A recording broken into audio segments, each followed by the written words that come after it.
Welcome back, everyone, to the Deep Dive. This time, we're going to tackle something I think a lot of devout Catholics wonder about third orders. Oh, yeah, for sure. We've got a whole stack of articles, comments, even a little peek into canon law itself. Right. All to figure out just what these orders are, what it means to join one, and honestly, if it might be the right path for you listening. You know, it's interesting you say that because there's this almost like a comparison to marriage. Oh. When we talk about discerning a call to a third order, it really is about deep consideration and commitment, just like when you're deciding to marry someone. Yeah, okay, so not just like a casual sign me up kind of thing.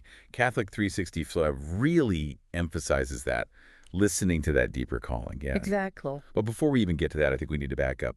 What even are third orders? Because I know not everyone's encountered them before. Yeah, you're right. It's definitely a step beyond your typical parish life. The Catholic Church actually defines this in their Code of Canon Law, Can 303, and they describe them as groups where even though the members live in the secular world, right, they still share in the spirit of a religious institute. Okay. So they're striving for that Christian perfection under the guidance of that specific institute. I see. But they're not cloistered away like you would think of with, say, monks or nuns. So it's like you're getting a deeper commitment to your faith, Yeah. but you're still very much out there in the world. Right. Maybe working, maybe you have a family, like Busted Halo and Ignitum today we're pointing out. Yeah, you get the best of both worlds, that spiritual growth, but still having an active life. It's that balance, that inclusive life, like some articles call it. Exactly. But there is a connection back to those traditional orders. I noticed some sources even use the phrase wearing the habit, even though it's not literal, right? Right. So hold on, wearing the habit without the actual habit? That's kind of intriguing. What does that even look like in practice? Yeah. You know, that phrase, it's from the New Advent Catholic Encyclopedia, and it really does capture it perfectly. It means you take on the spirit and the commitments of the order, but you live them out in your everyday actions. It's about letting their values, really shape your decisions, your priorities, even how you react to just the daily stuff. So if someone's listening and they're like, okay, I'm feeling this, where do they even begin? Ignitum today had this whole 7-step guide from T.J. Burdick, and it seemed pretty thorough, I gotta say. Yeah, it really is. Discern, research, practice, pray, contact, explain, and stay consistent. Whew. And just like picking a partner for marriage, figuring out the right order is crucial. Aaron M. actually made this point over on spiritualdirection.com, and it stuck with me. It's like a two-way street, this discernment. Yeah. It's not just, is this order calling to me, but do I feel called to it? You don't just jump into the first one. That sounds kind of cool. Makes total sense. It's more than just liking the idea of an order. It's got to fit your soul, right? Absolutely. Burdick had this great line about clearing out the muck and clutter to get that spiritual clarity during discernment. Oh, yeah. I love that. It really paints a picture, doesn't it? It does. And it can be tough, Discernment's all about honesty, facing our strengths and our weaknesses, even those not so pretty motivations. Why are we really pulled to this path? Is it for the right reasons? Yeah, it's about really getting down to what matters, stripping away those layers. But say you've done that tough discernment work, and you're ready to jump in. What awaits you? What are the actual benefits of being part of a third order? Right, because we've talked about the why, but what about the what? What does it look like day to day? One of the biggest things is structure. It's not just good intentions floating around. You actually have a framework, like a roadmap for living out your baptism, but in a really concrete way. A Yearning Heart commented about this on fatmass.com, and I thought it was spot on. Each order has their own rule of life, their constitutions, outlining exactly what's expected, what you actually do. Ah, so it's not just a free-for-all. There's actual guidance, like a path to follow. Does that mean vows, though, like priests and nuns take? It's not vows exactly, but more like promises. And those promises are going to be specific to that order's charism. Gotcha. Like, for example, if you're a secular Franciscan, you might promise to embrace simplicity, maybe downsizing your possessions, choosing volunteer work over, some expensive hobby.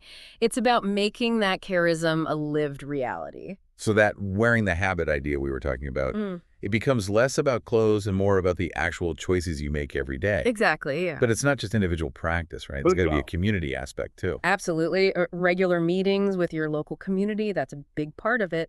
It's where you get support, learn from each other. Imagine being with people who are just as passionate about, say, a certain saint or a way of life. You can dive deep into their writings together, share your experiences. It's like you've got this built-in spiritual support system, people who get it, who are walking the same path as you. Lorica Nixamalo, she shared her story in Busted Halo, and she found that being in a third order, specifically the stigmatine laity, it actually deepened her understanding of the priesthood, which I thought was interesting. Wow. And it even led her to a new ministry. It's amazing how these orders can open doors you never even thought of, deepening that connection to the church in unexpected ways. Okay, this all sounds honestly pretty great, Right. but gotta ask, are there any downsides? Anything challenging that someone should be prepared for? Of course, just like any group of people, even faith-based ones, you're gonna have challenges. Bro. Some folks over on spiritualdirection.com, Marion Shanahan's comment comes to mind. They mention things like power dynamics, sometimes egos clashing. Yeah. Gotta remember, even with the best intentions, we're all still human. It's like any family, even the most faith-filled ones. You're gonna have some quirks. Going in with open eyes is key, I guess. Exactly, yeah. And even something simple like explaining what a third order is to your family or friends, that can be a hurdle. As TJ Burdick mentioned in Ignitum today, not everyone gets it, and that can lead to misunderstandings. Yeah, that makes sense. It's not exactly mainstream Catholicism. Yeah. Might have to do some explaining along the way. But let's say someone's weighed all that and they're still interested. How do they even choose the right order for them? There's got to be tons of options. Right. It's like choosing your Hogwarts house or something. Oh, yeah. Ignitum today highlighted 4 popular ones: lay Carmelites, Oblates of St. Benedict, secular Franciscans, and lay Dominicans. Each one, though, they've got their own charism, their own distinct, flavor to how they approach spirituality. Okay, break it down for us. What sets each one apart? Give us the lowdown. All right, so lay Carmelites, they're all about the interior life, cultivating this deep union with God, but through contemplative prayer, silence, practices like Lectio Divina, that's where you prayerfully read scripture. So they're the introspective ones, finding God in that quiet space. What about the Oblates of St. Benedict then? They're drawn to the stability and the rhythm of monastic life, even though, like you said, they're out in the world. So they bring things like obedience, stability, and conversion of life, but they weave those into their daily routines. It's about seeking balance through prayer, work, and community. It's like taking a little bit of the monastery with you wherever you go. Yeah, exactly. Now, the secular Franciscans, I always think of them as joyful, down to earth. You're right on the money there. They're all about simplicity, poverty in spirit, care for creation. They follow in St. Francis's footsteps. That's their whole charism. It's about living in solidarity with the poor, with the marginalized, taking action through service. So they're putting their faith into action, not just words. Exactly. And then the lay Dominicans, they're the ones I think of as more intellectual, right? Yeah, they're known for that, their intellectualism, their pursuit of truth. They're passionate about study, about preaching, sharing the good news, but through reasoned dialogue. So they're engaging the world with both faith and intellect. Exactly. It's amazing how each one has such a distinct personality almost. It really is. And remember, these are just 4 examples. Ignitum today even mentioned that the Jesuits have associate programs. The point is, you got to explore, ask questions, see what clicks for you. And if you're married, Bethany Ryan over on Ignitum today, she reminded us to loop your spouse into the discernment process. Oh, that's so crucial. Open communication and relationship, that's huge, especially when you're making this kind of spiritual commitment. It's about supporting each other's growth. Right, even if it leads you down different paths. Exactly. It's that harmony between your own journey and the one you share as a couple. Yeah. But these 4, they're really just the tip of the iceberg. There are so many other third orders out there, each one with their own way of life. It's exciting to think about.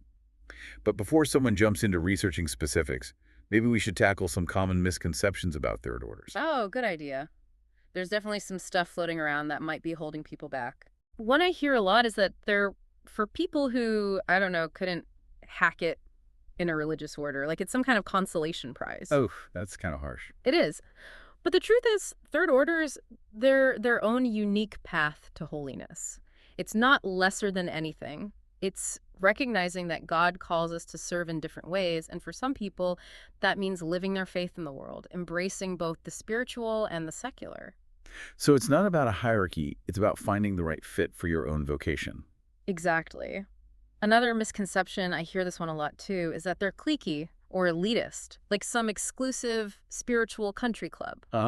Okay, I kind of see that. Right, but in reality, they're supposed to be welcoming communities. It's about sharing a spiritual journey together, supporting each other's growth, and extending that charism outward to the world. So it's not isolating yourself from the world, it's about bringing your spirituality into it. Exactly. And lastly, this one pops up a lot. People worry it's just another thing to add to their to-do list, you know? Hooray. Like another obligation and they got to shoulder. Oh yeah, with how busy life is, I get that concern, for sure. It's true, but a third order shouldn't be a burden. It should be a source of joy, of fulfillment.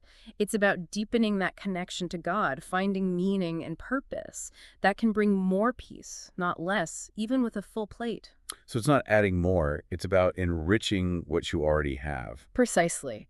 It's finding that sweet spot where your spirituality fits into your everyday life. It's adding adventure, deeper meaning to your journey. Okay, I like that.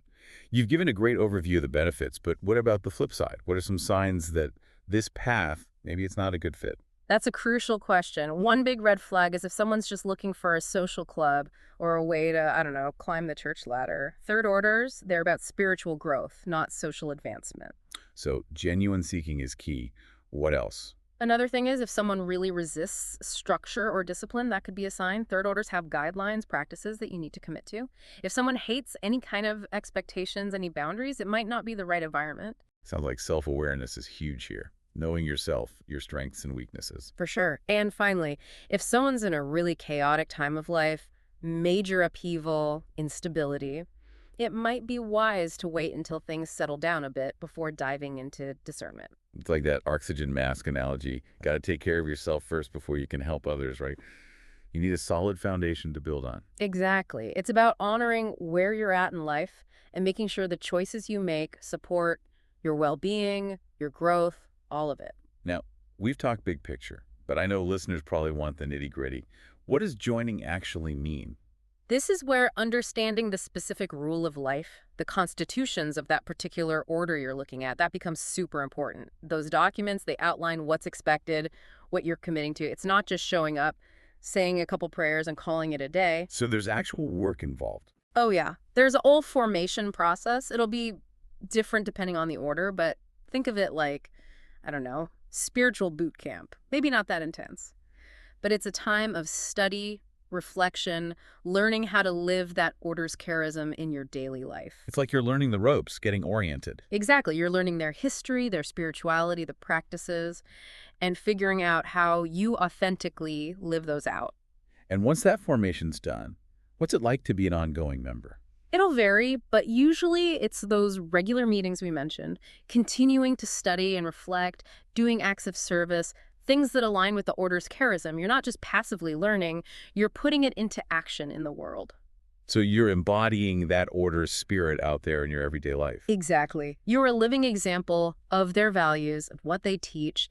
You know, we've gone deep on third orders, but are there any misconceptions about them that we should address? That's a good point. There's always some whispers and assumptions floating around. What are some of the things that we should clear up? One I hear all the time is that third orders are just for folks who couldn't, cut it in a real religious order, like it's somehow less than or a consolation prize. Ouch, that's a harsh way to put it. It is. But the truth is, third orders, they're a unique path to holiness. They're equal, not less than anything. It's about realizing God calls us all differently. And for some, that means living their faith out in the world, embracing both the spiritual and the secular. So it's not about this hierarchy of holiness. It's about finding the right fit for your vocation. Exactly. Another one, and this one always makes me laugh a little, is the idea that they're cliquey or elitist, like some spiritual country club. Yeah, like a spiritual country club. I know, right? But really, they're meant to be welcoming, inclusive communities. It's about sharing that journey together, supporting each other's growth, and taking that order's special charism and bringing it outward. It's not about isolation. It's not about shutting yourself off from the world. It's about bringing your spirituality into the world, making a difference. Absolutely. And one last one, I think this one's important to address, is that joining a third order is just another thing to add to your to-do list. Like it's just another burden, another obligation. I get that. With how busy life is already, it's a valid concern. It's true, but the beautiful thing about a third order is it's not supposed to be a burden. It's supposed to be a source of joy, of fulfillment. It's about deepening your connection to God, finding meaning, purpose, and that can actually bring more peace, even with a full plate, not less. So it's not about adding more, it's about enriching what you already have. Exactly. It's about finding that place where your spirituality fits into your everyday life naturally. It brings peace, purpose, even a little bit of adventure to your journey. I like that. You've painted such a great picture of the benefits. But let's flip the script for a second. What are some signs that maybe this path, it's not the right fit? That's such an important question. One red flag for me is if someone's just looking for a social club or, a way to climb that church ladder. Third orders, they're about spiritual growth, not social climbing. So it's about genuine seeking, not those superficial motives. Exactly. Another one is if you really resist structure, discipline, that could be a sign. These orders have guidelines, practices you got to commit to. If any kind of expectation, any boundary just rubs you the wrong way, it might not be the right space for you. Sounds like self-awareness is key here, knowing yourself, what you thrive in. For sure. And lastly, if someone's going through a lot, major upheaval, instability, it might be wiser to wait till things calm down before diving into discernment. Yeah, it's like that oxygen mask thing. Got to take care of yourself first before you can truly help others. You need that solid ground to stand on. Exactly. It's about honoring where you are, making choices that support your growth, all of it. Now, let's get specific. We talked about those 4 popular third orders: lay Carmelites, Oblates of St. Benedict, secular Franciscans, lay Dominicans. But let's go deeper. What are those key things, those practices that really set them apart? Okay, let's start with the lay Carmelites. Their whole spirituality, it's rooted in contemplative prayer, silence, solitude. They want to cultivate that inner life, that union with God, but they do it through things like mental prayer, lectio divina, devotion to Mary. So they're all about going inward, finding that stillness. Yeah, they put a high value on inner peace, seeking God in their hearts. Now, the Oblates of St. Benedict, they're different. They're drawn to that rhythm and stability of monastic life, even though, remember, they're out in the world. So they're taking a bit of that monastery into their everyday routine. Exactly. They embrace those Benedictine principles, obedience, stability, conversion of life, but they weave them into their daily lives. It's about finding balance through prayer, work, and community. Now, the secular Franciscans, they always strike me as joyful, down to earth. Spot on. Their spirituality, it's all about simplicity, poverty, care for creation. They want to live like St. Francis. That's their whole deal. It's about solidarity with the poor, marginalized, and showing it through service. So it's about walking the walk, actually living your faith. Yes, putting faith into action, following St. Francis. And then we have the lay Dominicans. They're the ones known for their intellectualism, their love of truth. They're the Brady ones. Haha, you could say that.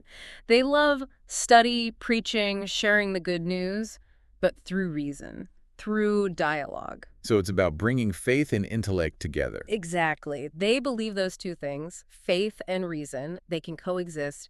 They can even make each other stronger. Okay, we've covered a lot, the basics of third orders, even peeked into those popular ones. But I'm sure listeners have questions, things they're still wondering about. I'm sure they do. Let's tackle some of those common questions people have when they're thinking about this path. Okay, fire away. What's the first one? This comes up a lot. What are the vows, the promises involved in actually joining? Good question, because we've skirted around that a bit. Right, and this is where it gets a bit nuanced. See, third order members, they don't take the same vows as, say, a priest or a nun, those poverty, chastity, and obedience vows, but they do make promises, and those promises line up with the charism of their specific order. So it's tailored to the path you choose. Exactly.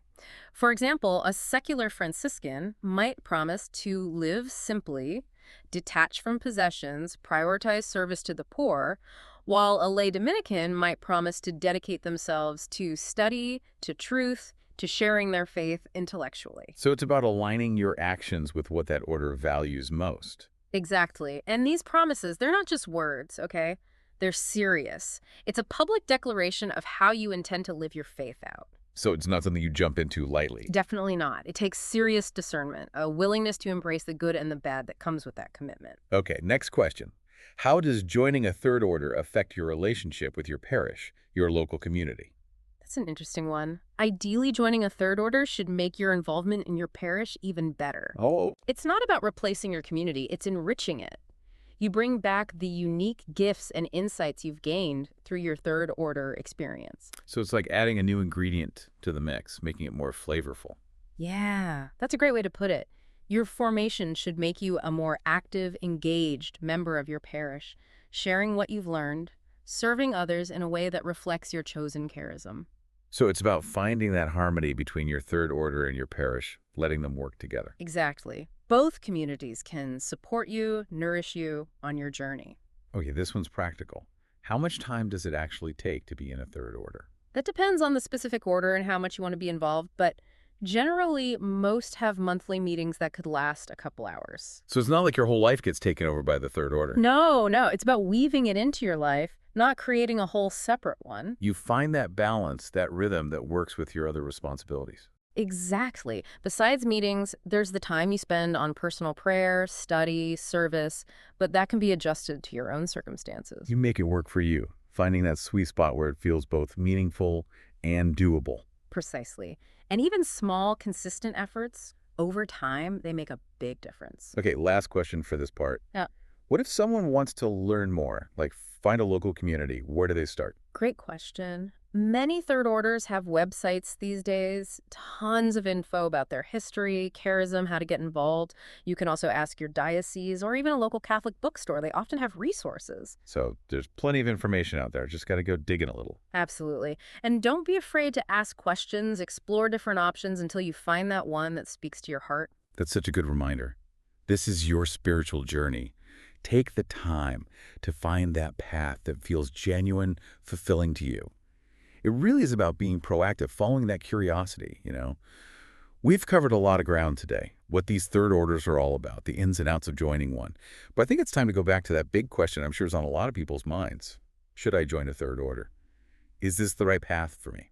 That is the question, isn't it? And the truth is there's no easy answer, no one size fits all. It comes down to that personal discernment, prayer, and really being honest about what you're seeking. So we're back to that marriage analogy again. It's not a decision to make on a whim or because someone else thinks it's a good idea. Exactly. You wouldn't marry someone just because your family likes them, right? Uh-huh. Hopefully not. It's about that inner voice, those nudges from the Holy Spirit, figuring out where God's leading you. It's like finding your spiritual soulmate, that community that fits with your heart. But what if, after all this, someone decides it's not for them? That's totally okay. There are so many paths to holiness. The key is to find the one that resonates with you, with your gifts, your passions, where you feel called. No pressure then. Yeah. Right. It's about your own unique journey. But for those who are feeling that pull towards a third order, any advice as they go through this discernment? First and foremost, pray. Ask for guidance, for clarity. God speaks in those quiet moments, so make time for silence, for listening. Turning into that inner compass. Exactly. Next, learn. Read up on different third orders, check out their rules, their websites, maybe even go to a meeting or two. Get a feel for what their charism is all about. See if it sparks something in you. Do your homework. Yeah, don't just jump in blindly. And talk to people, actual members. They're a goldmine of information. They can tell you what it's really like. That real-life experience is invaluable. It is. And finally, be patient. Discernment, it's a journey, not a race. Take your time, listen to your heart, and trust that God will lead you where you need to be. It's that surrender, trusting in God's timing. Beautifully said. And no matter what happens, remember, just seeking that deeper connection with God, that's beautiful in itself. It's about the journey, not just the destination. Couldn't have said it better myself. Before we wrap up, I want us to go back to that image we talked about earlier. Picture yourself 5 years from now. You're active in a third order. What's changed? How has it impacted your life, your faith? Wow, that's powerful. It really makes you think about the possibilities. It does. Sit with that image, see where it takes you. Let that little seed take root. You never know what might grow. Exactly. It could lead to something amazing, something you never expected. Well, on that note of possibility, I think we'll wrap up our deep dive into third orders for today. Hopefully you've got a better grasp of what they are, what they offer, and how to figure out if it's the right path for you. Remember, this is your journey. We wish you all the best as you keep seeking, keep growing, and deepen that connection with God. And until next time, may your faith be a source of strength, of joy, and of endless exploration.